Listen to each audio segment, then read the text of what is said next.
In the dead of night, Mavis slumbers peacefully, oblivious to the ominous shadows dancing around the room. A sudden sound pierces the silence, jolting Harold awake. Harold sits up abruptly, his senses on high alert. Did you hear that? Mavis stirs, her voice laced with sleepiness. If it's your cholesterol again, yes. Harold's voice is hushed with urgency. The door creaked. Harold and Mavis are deep in conversation. Harold confesses he didn't lock the door. Mavis retorts, "Great! Just leave a welcome mat for poltergeists next time." A distant phone ring echoes eerily. The piercing ring of a telephone shatters the morning's peace, insistent and unwelcome. Harold's eyes widen in disbelief. What the hell? Is that the landline? Mavis' voice cuts through the tension. We don't have a landline. Harold's confusion deepens. Then, who's calling us from 1996? Mavis urges him, her voice firm. Answer it. Harold hesitates, fear flickering in his eyes. No, you answer it. The shrill ringing stops, leaving a heavy, suffocating silence. Mavis quips, "Maybe it's your dead mother, calling to say your tie at the funeral was ugly." Harold retorts, "You picked that tie." Mavis replies, "Exactly."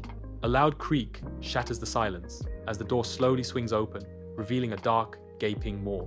Harold stands frozen, his eyes betraying a growing sense of terror. The air grows heavy, charged with an invisible force. "I swear I locked it." Harold's voice trembles, a desperate plea against the encroaching darkness. Mavis' sharp retort cuts through the tension. "You swear a lot, Harold. Doesn't make it true." The ceiling fan rebels, its blades spinning backward, disrupting the stillness. The lights flicker wildly, painting the room in a chaotic dance of shadows. In the dimly lit bedroom, shadows dance ominously as an unplugged phone rings relentlessly. Mavis remarks dryly, "Well, that's new." Harold retorts, "I'm not fighting ghosts tonight. I'm too full of regret and salami."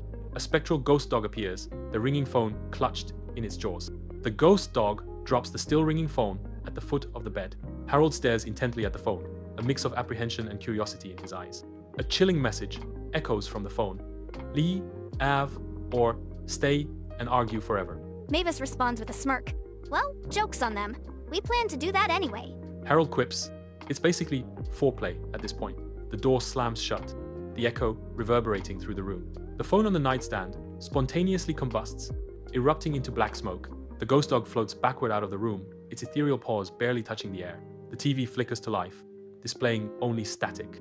A child's voice echoes, "I moved rooms. They're unbearable." Harold mutters, "The ghosts are unionizing." Mavis retorts, "Good. Maybe they'll take you in the next haunting wave." Harold sighs, "I'm going back to bed. If the devil wants us, he can leave a voicemail."